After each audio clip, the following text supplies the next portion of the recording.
siapa yang mau ikut molo bersama kami? Kalian di rumah pasti sudah tahu kan? Menyelam di laut dengan menggunakan kacamata tradisional disebut dengan molo.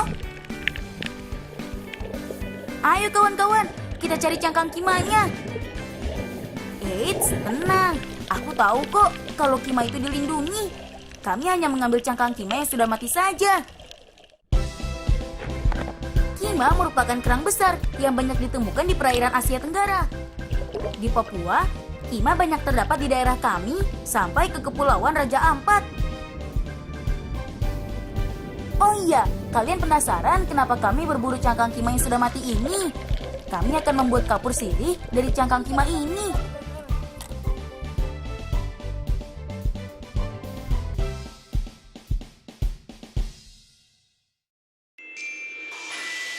Teman, desaku berada di distrik Makbon, Kabupaten Sorong, Papua Barat. Kami semua berasal dari suku Moi, suku asli Sorong.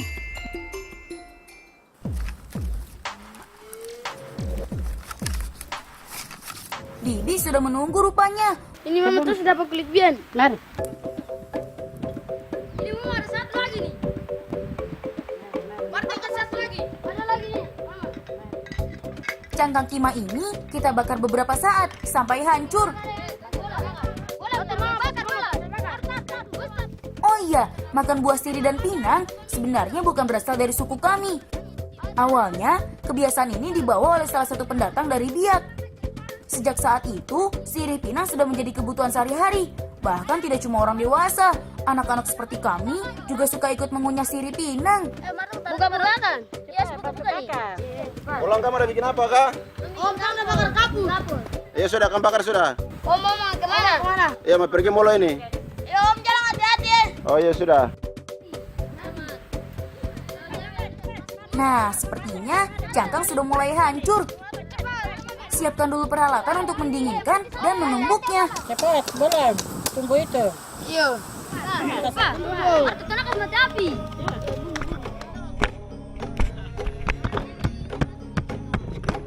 Pulang tunggu. Iya. Tunggu ini. Marta, hati-hati ya. Mama ini hancur ini. Bagus, Hancur, kan? Iya, hancur Yeri. Mari. Di situ sudah. Iya. Kapur sirih pinang memang sudah menjadi budaya yang tidak mengenal umur, ras, pangkat maupun golongan. Bahkan bisa menjadi alat untuk mempererat tali persaudaraan dalam kehidupan masyarakat sehari-hari. Jadi, tidak ada salahnya jika budaya ini dilestarikan.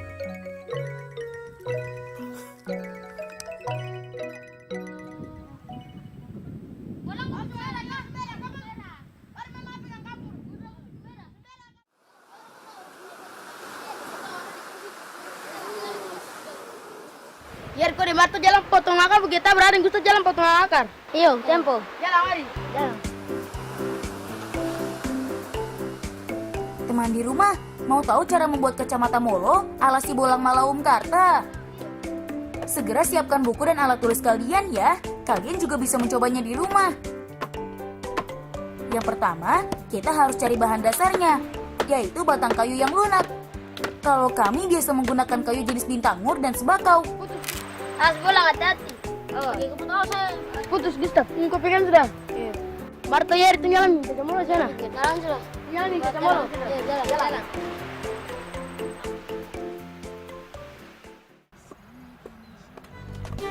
Nah, ini alat-alat yang harus kita persiapkan, yaitu pisau, sendok besi, kikir, serta kaca transparan.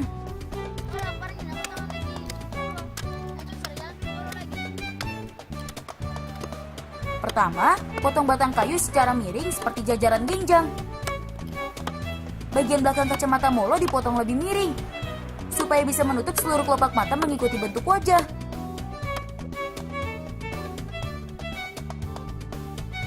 Setelah itu, lubangi bagian tengahnya secara perlahan. Ukuran lubangnya harus disesuaikan dengan ukuran mata kita. Untuk kenyamanan, haluskan semua permukaan kayu supaya pas menempel di mata. Hal itu juga berguna untuk mencegah air masuk dari bagian samping kacamata. Berikutnya, ini nih yang paling unik. Kira-kira buat apa ya ada sendok di sini? Eits, Sendok ini adalah senjata rahasia untuk memotong kaca supaya tidak pecah. Begini caranya, letakkan kaca pada alas kayu, kemudian tekan ujung sendok ke bagian alas kayu. Dengan posisi kaca berada di bawah batang sendoknya. Kemudian, tekan sendok ke permukaan kaca secara perlahan. Nah, kacamatanya hampir jadi nih. Sekarang tinggal merakit kacamata molonya nih. Pertama, masukkan kaca ke kerangka kacamata molo. Kemudian, rekatkan dengan lem dari getah yang sudah kita sadap tadi. Pastikan lemnya merata ya, jangan sampai ada kebocoran. Pasang tali untuk mengikatnya. Panjangnya sesuaikan dengan ukuran kepala masing-masing ya. Dan terakhir, pasang pengait untuk menyatukan dua sisi kacamata molonya. Nah, teman di rumah, inilah kacamata molo ala anak suku Moi. Mudah kan membuatnya?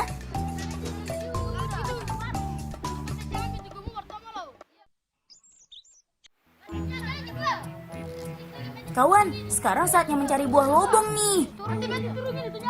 Ayo cepat, sebelum air laut pasang.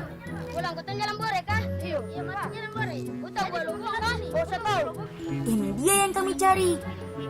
Buah unik untuk borai ikan saat air laut mati atau surut. Bolan, nanti kau ada yang marto yang naik baru ada yang nyeri yang tunggu di bawah. Awas hati-hati. Saya naik buka. Tenang, kalau urusan panjat memanjat, aku dan Martola jagonya.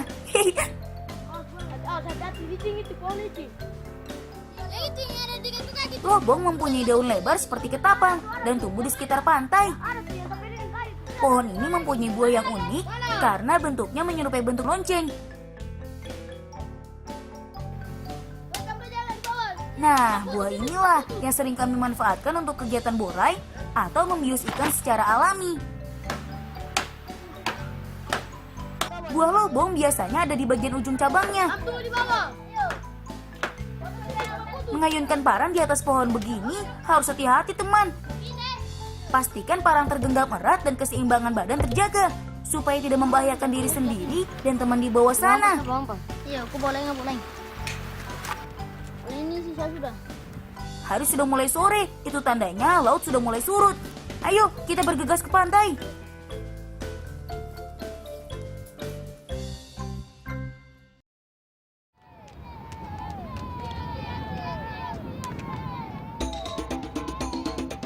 Surutlah, surutlah. Itulah arti teriakan kami ini, teman. Tidak semua pantai di sini bisa untuk kegiatan borai, teman. Kita harus cari pantai berkarang yang mempunyai kolam, yaitu tempat yang masih digenangi air ketika laut sedang surut. Biasanya ikan-ikan yang terlambat naik ketika laut surut akan berkumpul di kolam tersebut. Oh iya, batang kayu yang kami pukulkan ke air ini akan menghalau ikan-ikan yang akan kabur dari kolam. Kegiatan ini terus dilakukan sampai air di sekitar kolam benar-benar surut.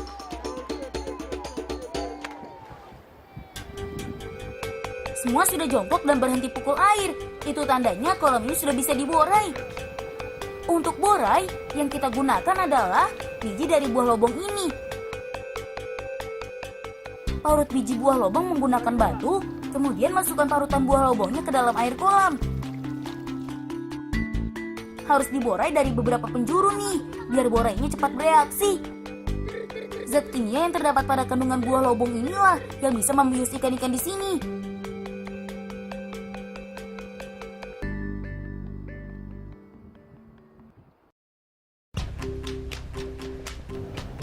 Wah, sudah pada pingsan. Sebenarnya laut kami kaya akan hasil laut, teman. Tapi demi menjaga kelestarian dan jumlahnya, desa kami memberlakukan sasi, yaitu aturan adat yang menghentikan sementara perburuan teripang, lobster, dan beberapa jenis kerang lainnya. Asik, ikannya cukup banyak.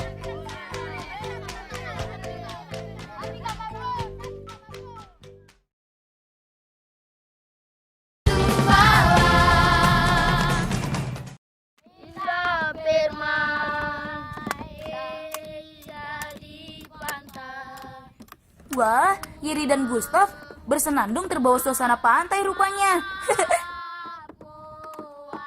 Lumayan lah, jadi hiburan sambil kupas kelapa. Gustav, mari. Selain untuk pelepas dahaga, air kelapa juga baik untuk menghilangkan racun dalam tubuh teman.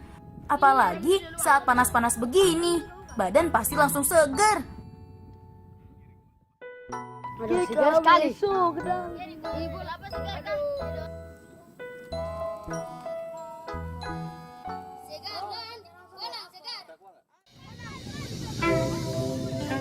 Oh iya, kita sudah lama nggak nengok si Maleo di Pulau sana.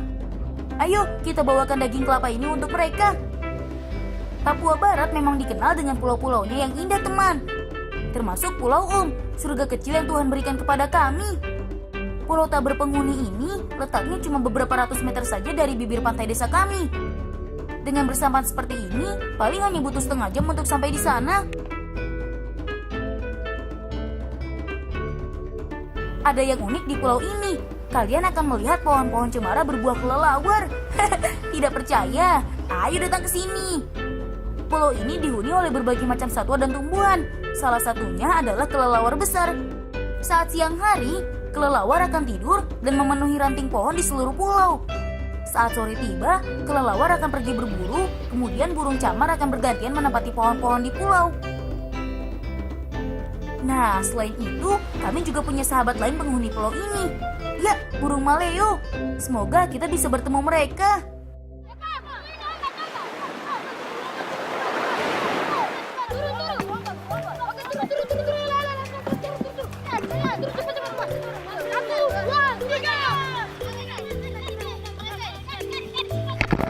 Akhirnya sampai juga di pulau. Jadi buat apa?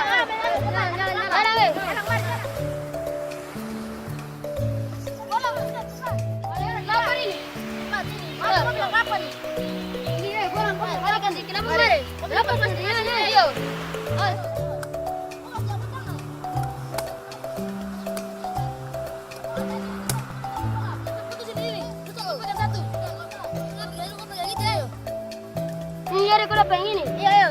Penjual kasih makan Leo. Jalan sudah. Boleh kasih lari. Boleh kasih lari.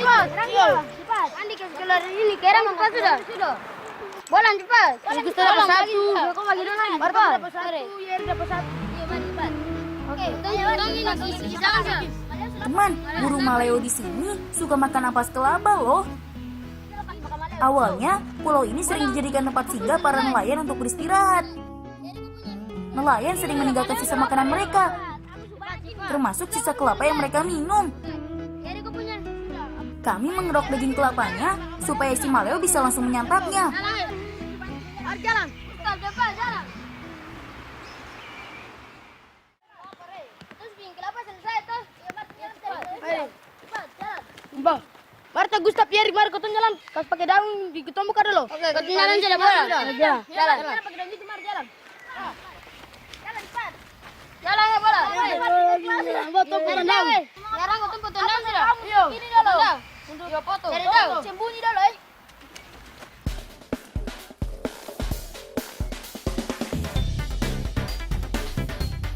Orang, kamu pengamar sudah bagus ini. Ya kalau itu jalan. Jalan sudah.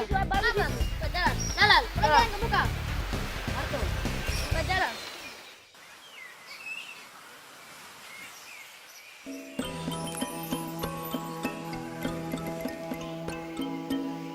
Eits, ini bukan mau latihan perang teman, tapi penyamaran ini kami lakukan untuk mendekati burung maleo. Karena burung maleo itu pemalu.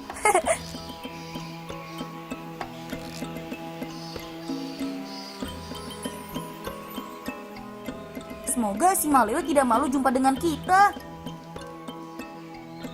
Shh, itu sarangnya, jangan bersuara ya, karena maleo sangat sensitif dengan gerakan dan bau tubuh manusia.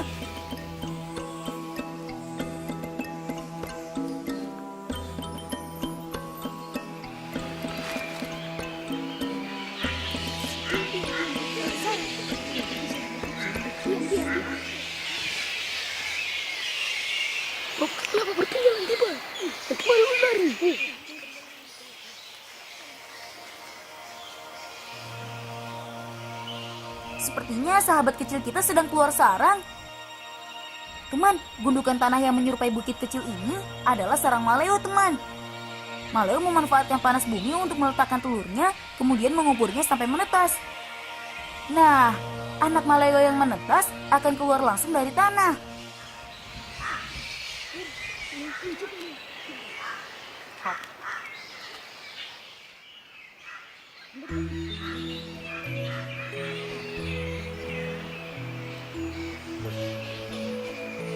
Ini sambur. Bulan sambur kah? Iya, bulan sambur dulu.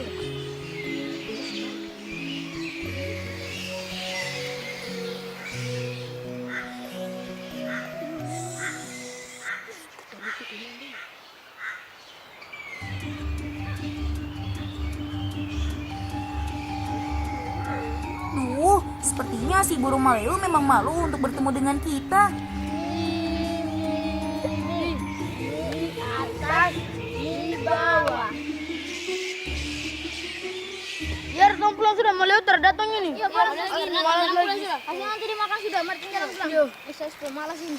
Malas sekali. Pulang sudah, malas. Bagus ini. Tuh.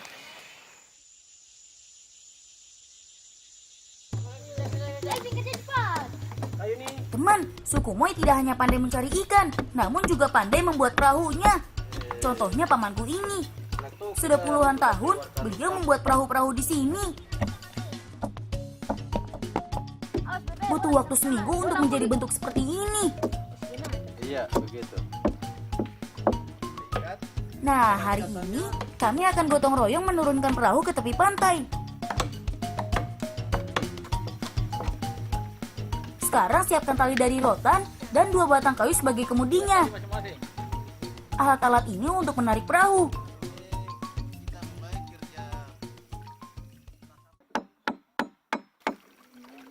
Persiapan sudah selesai nih. Saatnya kita tarik.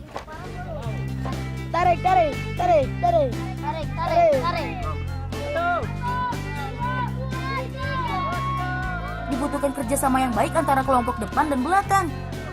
Masing-masing diberi tugas. Pertama adalah pemberi aba-aba. Kedua adalah pengemudi. Tugasnya menyeimbangkan perahu saat belok ke kanan atau ke kiri. Dan yang ketiga adalah pemegang tali sebagai penarik dan penahan beban. Saat perahu ditarik turun, yang belakang harus bantu menahan beban perahu supaya lajunya terkendali. Kemudian begitu pula sebaliknya. Untuk melewati bebatuan, harus diberi bantalan dari batang-batang kayu. Tujuannya supaya perahu tidak rusak saat berbenturan. 1, 2, 3. Sampai di pantai.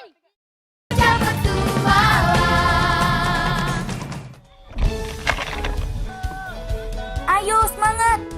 Suara debur ombak sudah terdengar nih. Tandanya tidak jauh lagi. 1, 2, 3.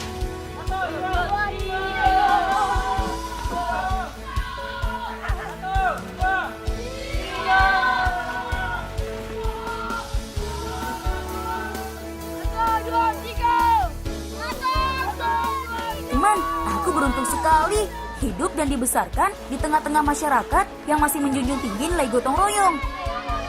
Karena selain membuat pekerjaan menjadi ringan, gotong royong juga akan menambah semangat kebersamaan dan persatuan. Sampai jumpa di petualangan berikutnya ya. Salam lestari dari kami anak-anak suku Moi.